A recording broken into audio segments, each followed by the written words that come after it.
I'm a chiropractor. I've been in practice for 33 years. And as I listen to the tapes every month and frequently listen to the tapes, I begin to wonder about the validity of the work that I do. I feel when I walk into my office and I work with patients that I'm good at what I do. And I know what to do. And I can guide them. And I feel like if I were a patient and came to me, that I would be satisfied. Yet I feel like I'm in this place between that I need to do something to promote myself as a physician for more patients to come to me and know about me, and also that if they just wanted to feel better, they just had to follow the teachings of Abraham. And so Well, follow that out all the way, and none of you should be here today. Yeah, and then I look at, well, I'm not doing well in my life if I were to evaluate where I'm at. And I was listening to a tape just recently where you were saying, be grateful for what you have, for how much you have, for how good things are for you. Your home, your car, your clothing, your things around you, all the things that you have manifested kind of thing. What we are saying is, as you look at what is working, then you generate a vibration that says, my life works.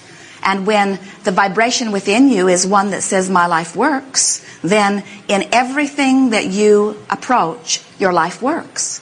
But if you look at some aspect of your life that isn't working, and you spend a lot of time looking at that aspect that isn't working, then what you're emitting pretty steadily is, my life doesn't work. So now, the one area where it isn't working so well affects all the new stuff that comes, certainly, and even can begin to erode some of the things that were working, you see. You could have 99 things not working and one thing working. And you could focus upon the one thing that works in a really disproportionate amount of time. So that for a disproportionate amount of your life experience, you were saying, my life works, my life works, my life works, my life works. The other 99 things would fall in line. Or you could have 99 things working, one thing not working.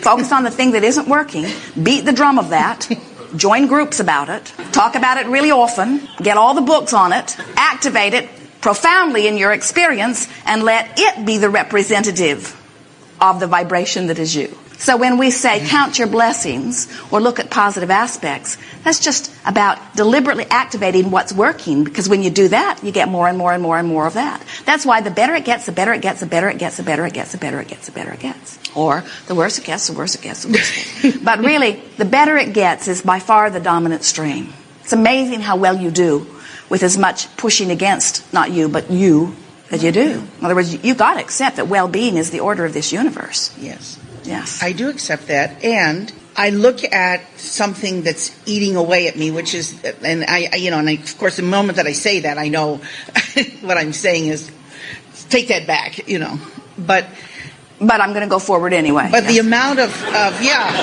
this is where I want to resolve in myself. I'm looking at an enormous amount of debt that I have.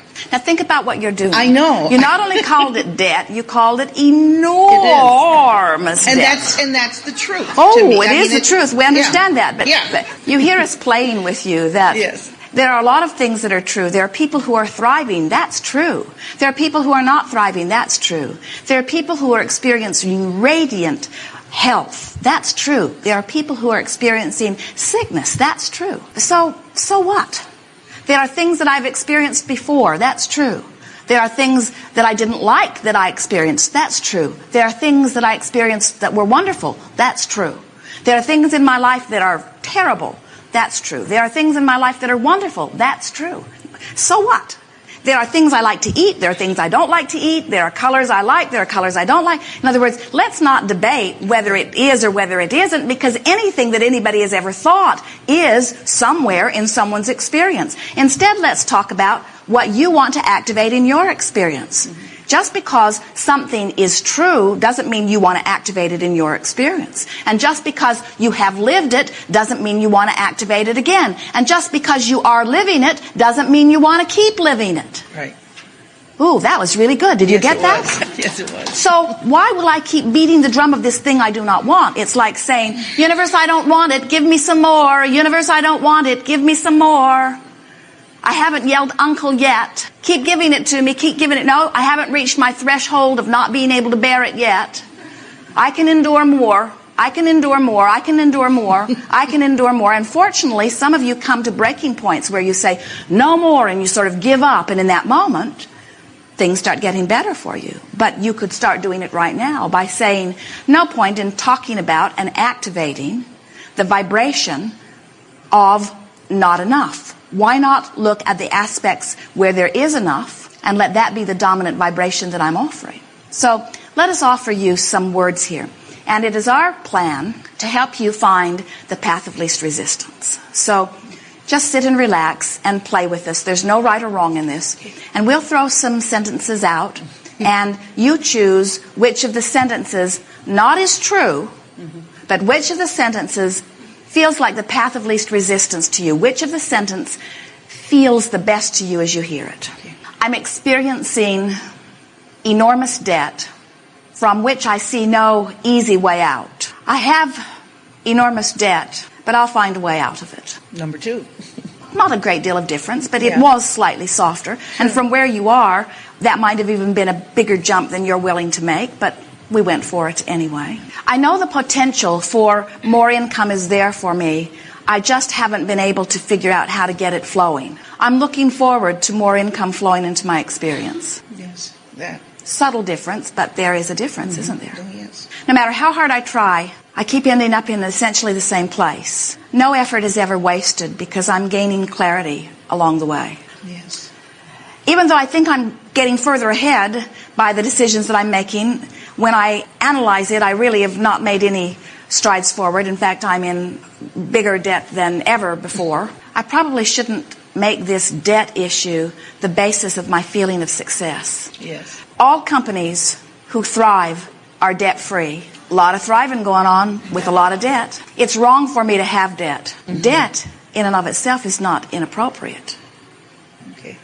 The world looks at me and feels scorn for the debt that I have. The world understands debt. Yes. Those who I owe are giving me a very hard time about the debt. Those who I owe will be pleased as they receive payment. I should turn this all around right now. I shouldn't have let it get this far. I'll turn it around bit by bit, and the journey will be great fun. Yes. Now, the thing that we're wanting to point out to you here is that nothing changed with your debt. And we know that if someone swooped in and gave you $1 million or whatever, that for a day or two you'd feel great. In other words, we know that there is relief. When you hit yourself over the head with a hammer, there is always relief when you stop. And we understand that if the debt would just evaporate, that you think that you would feel some relief. Esther has been very diligently pulling the figures together to give to the accountant for income taxes. And while her accountant has not called her yet, saying, if you don't get it to me today, we will not have enough time, Esther could feel that it was time and there was urgency within it. And so she applied herself very deliberately and completed it yesterday and put it in the FedEx envelope and sent it off. And as they dropped it in the FedEx box, Esther stood there expecting a rainbow to appear or music to sing down from the heavens. She thought her heart would jump with joy. She thought that the relief would be palpable. And she just sort of stood there and she said to Jerry, nothing. I didn't get anything. And Jerry said, what do you mean? Esther said, I thought I would feel huge feeling of relief. And we say, she was enjoying the process in a different way this year. In other words, she was not hitting herself over the head with a hammer this year as she has before. In other words, she did a better job of segment intending. She said, this is what I will do today. And she did her best to do each part. She did not let the big, unfinished thing loom in the way that she often has. She took it more in bite-sized pieces and actually enjoyed the journey, actually came up with clear ways of doing it, and is sure about what she has done than ever before, and left a traceable track about everything that was done in a better way than ever before. In other words, she was actually feeling quite invigorated. She was feeling very smart of herself, that she was able to figure it out, and she even wrote a new little program that made it easier as she went along the way. In other words, it was actually a much more fulfilling experience than Esther would ever want to admit that it was. In other words, it was something that gave her something to think about. It took her mind off other things. She was proud of the way that the staff and everyone had interacted with it. She was pleased with the processes and how it all fit together. She was actually pleased with the results. She was pleased that they had paid the estimated taxes appropriately. In other words, everything about it felt good. And as she stood there expecting to feel huge relief and didn't find it, we say to her, maybe this was not the struggle that it has been before. And that's what we're wanting to say to all of you about all of these things. Don't find a way to make these things that you've been defining as a struggle, not a struggle. Find a way to say, this is just something that I'm doing. This is my campaign for becoming debt-free. And no one's ever enjoyed a campaign of becoming debt-free who wasn't really under enormous debt. In other words, make a game of it. Make fun of it. See it as the process. We promise you that you never get it done. And don't let someone else's opinion of where you stand taint your opinion of where you stand. Continue to remind yourself that you are a very good person and that you always do what you say you're going to do and that you mean well and you always choose what is most appropriate from your perspective and that you mean to do the best for everyone and that you don't want to leave anyone holding the bag. In other words, keep reminding yourself that you are a stable, solid person, and as you keep activating that within you, you will find yourself having fun in the process of diminishing this debt. Now, a game that we have offered, and those who have followed it have found great success in this game. Get a columnar pad and make your lists of monthly expenditures, not overall debt. Don't take the whole of the debt, even in any category. Just take the monthly expenditures and spread them across this columnar pad with the largest monthly outgo on the further left column and the smallest one on the further right column. So whatever is the biggest monthly payment, put it there. Even if you're behind, don't think about what is behind. Just think about the monthly promise, the monthly obligation, and put them in columns across your page. And then look at the one that is the smallest one, no matter what it is. If it's $100 or $20, it does not matter what the smallest one is. And say to yourself as you look across your columns, these are my promises, and I always keep my promises, and it feels good to keep my promises, and I intend to keep my promises. In other words, bring yourself into alignment, because we don't think you would feel good under any other circumstance from what we feel from you. And then look at the smallest one and say to yourself, and not only do I keep my promises, but in some cases I do even more than is promised. And when that smallest column comes due, pay it twice. In other words, pay it more than once. And then you begin to build on that. Not only do I do what I said I would do, in some cases I do more than I said that I would do. Now, sometimes people will say, well, Abraham, it seems a little silly that I would double that payment when I can't even make that payment. And we say, there is a vibrational thing that begins to happen when you begin to play this game. Because what you're doing is you're watching your columns disappear. It is our promise to you that as you work on that smaller one and that smaller one, before you know it, you'll have fewer columns across your page. And then it becomes a game of, oh, I can't wait for the bills to come. I can't wait for the bills to come because I want to see where I'm at. You get your bills out. You look in relationship to the column. It becomes a game. The debt becomes a game worth playing rather than something that you've been avoiding and something that you haven't wanted to think about. And when you begin to sort of tackle it and get involved in it and play the game, what happens is you click back into your vibrational alignment because this is the promise you intended to make. In other words, this is the promise that you made when you made those responsibilities. You never said, I'm going to accept these dollars from you and I'm going to pay them for a little while, but then I'm not going to pay them. You never said that. And if you find yourself doing that, that is bothering you. So when you get into this game, you begin to feel better. And then as people say to you, people who know of you, people who you have trained to know how you feel about this subject, as they say to you, how are you doing? You say, great. They say, last time I talked to you, you were really worried about money. You say, oh, that's over. They'll say, oh, what happened? Did you win the lottery?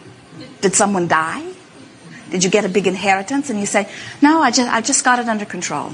I'm back in charge. Things are lining up for me. You just begin practicing that. Things are lining up for me. No, I've got a plan. It's all working out. And what begins to happen is, once you get into that place, dollars that have been wanting to come in begin coming in.